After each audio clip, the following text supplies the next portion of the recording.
কোথায় বাড়ি? এইখানে এই তিস্তা ব্রিজের এইখানে বাড়ি আমাদের। পরিস্থিতি এখন নদীতে জল হচ্ছে, এখন মানুষের ফসল টসল সব নষ্ট হয়ে যাচ্ছে। এখন তো পরিস্থিতি খারাপই আছে আমাদের এদিকে। জল কি বাড়ছে? জল বাড়ছে, অনেক বাড়ছে। তো জল তো এখন নদীতে অনেক যায়। কি চাষ করেছিল এই তিস্তায়? তিস্তায় চাষ করেছিল এই ভুট্টা টুট্টা এগুলা, লঙ্কা, তারপরে লঙ্কা, হাইব্রিড, তারপরে অনেক রকমের ফসল করছে। অনেক লোকে সব নষ্ট হয়ে গেছে। কিসে? এই জলে নষ্ট হয়ে গেছে। এখন কি করবেন? এখন কি করবেন? এখন আপনাদের ব্যাপার, আপনারা কি করতে পারবেন। এখন আমাদের তো খারাপ অবস্থা, এখন আমাদের তো অবস্থা খারাপ, সব জিনিস নষ্ট হয়ে গেল। কৃষকের তো নষ্ট হয়ে গেছে, কৃষকরাই এখন ভাবনা চিন্তা করে। ঠিক আছে, আর ঠিক হবে না। আজকে যেমন সকালবেলায় প্রবল বৃষ্টি হয়েছে এবং রাতেও কালকে প্রবল বৃষ্টি হয়েছে, এবং তার ফলে যেটা হয়েছে যে এত বৃষ্টিতে কিছুক্ষণ জল দাঁড়াবে, এবং তার মধ্যে যেটা আপনার যে দেখা যাচ্ছে যে 21 নম্বর ওয়ার্ড এবং 20 নম্বর ওয়ার্ডে যেখানে জলটা দাঁড়িয়েছিল সেটাকে ইতিমধ্যে আমরা তার স্তর অনেকটাই কমিয়ে আনতে পেরেছি, এবং আস্তে আস্তে জলটা সরে যাচ্ছে। এবং মহামায়াপাড়াটা জলটা চিরকালই দাঁড়ায়, কিন্তু এবার অনেক তাড়াতাড়ি নেমে গেছে, কারণ আমরা 2 দফায় আমরা ইতিমধ্যে হাই ড্রেনগুলোকে কাটার ব্যবস্থা করেছি, এবং ইরিগেশনকে আমরা চিঠি করে বলেছি যে অবিলম্বে গদাধর খাল এবং ধরতরা খালে নাব্যতা বৃদ্ধি করতে হবে, না হলে খালি ড্রেন পরিষ্কার করে বা ড্রেন কেটে আমাদের পক্ষে কিন্তু এই পুরো জলটাকে ক্লিয়ার করা সম্ভব হবে। এখন ওয়ার্ডে কিছুটা আছে, 20 নম্বর ওয়ার্ড, 21 নম্বর ওয়ার্ডের একটা পার্টিকুলার বীরপাড়ায় আছে, এবং মোহন্তপাড়া দাঁড়িয়েছিল যে জলটা, এবং সেই জলটা ইতিমধ্যে নেমে গেছে। কংগ্রেস পাড়া, মহামায়াপাড়া কংগ্রেস পাড়া মানে একই কানেক্টিং রোডে দাঁড়িয়েছে জলটা, সেই জলটা আস্তে আস্তে নেমে যাচ্ছে। ইতিমধ্যেই যে করলা জল বাড়ার জন্য যে ইরিগেশন তরফে যে লাল সতর্কতা বা হলুদ সতর্কতা করা হয়, সেই মোতাবেক আমরা আমাদের কার্যক্রম ঠিক করি, এবং সেইভাবে আমরা ইতিমধ্যে মাইকিং শুরু করেছি, এবং দরকার হলে যারা করলা পাড়ায় থাকে তাদের ফ্লাশ শেল্টারে নিয়ে যাওয়া এবং তাদের খাওয়া দাওয়ার ব্যবস্থা সবটাই করা হয়।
ঠিক হবে না। আজকে যেমন সকালবেলায় প্রবল বৃষ্টি হয়েছে এবং রাতেও কালকে প্রবল বৃষ্টি হয়েছে এবং তার ফলে যেটা হয়েছে যে এত বৃষ্টিতে কিছুক্ষণ জল দাঁড়াবে এবং তার মধ্যে যেটা আপনার যে দেখা যাচ্ছে যে 21 নম্বর ওয়ার্ড এবং 20 নম্বর ওয়ার্ডে যেখানে জলটা দাঁড়িয়েছিল সেটাকে ইতিমধ্যে আমরা তার স্তর অনেকটাই কমিয়ে আনতে পেরেছি এবং আস্তে আস্তে জলটা সরে যাচ্ছে এবং মহামায়াপাড়াটা জলটা চিরকালই দাঁড়া, কিন্তু এবার অনেক তাড়াতাড়ি নেমে গেছে, কারণ আমরা 2 দফায় আমরা ইতিমধ্যে হাই ড্রেনগুলোকে কাটার ব্যবস্থা করেছি এবং ইরিগেশনকে আমরা চিঠি করে বলেছি যে অবিলম্বে গদাধর খাল এবং ধরতরা খালের নাব্যতা বৃদ্ধি করতে হবে, না হলে খালি ড্রেন পরিষ্কার করে বা ড্রেন কেটে আমাদের পক্ষে কিন্তু এই পুরো জলটাকে ক্লিয়ার করা সম্ভব হবে। এখন ওয়ার্ডে কিছুটা আছে, 20 নম্বর ওয়ার্ড 21 নম্বর ওয়ার্ডের একটা পার্টিকুলার বিলপাড়ায় আছে এবং মোহন্তপাড়া দাঁড়িয়েছিল যে জলটা, এবং সেই জলটা ইতিমধ্যে নেমে গেছে। কংগ্রেস পাড়া মহামায়াপাড়া কংগ্রেস পাড়া মানে একই কানেক্টিং রোডে দাঁড়িয়েছে জলটা, সেই জলটা আস্তে আস্তে নেমে যাচ্ছে।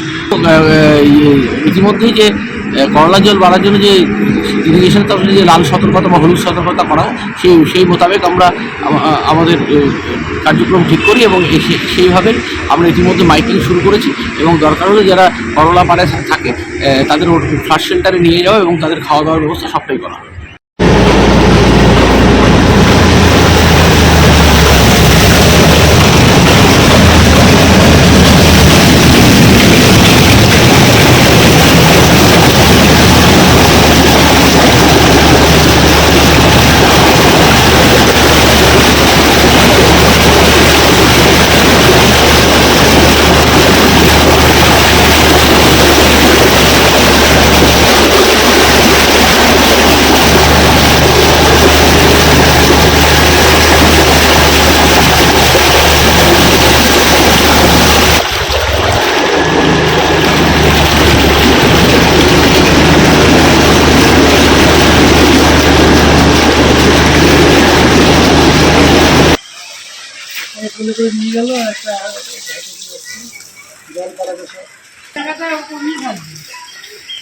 না না, এটা তো এদিককার জল না, তো এটা ওই পাশের জল।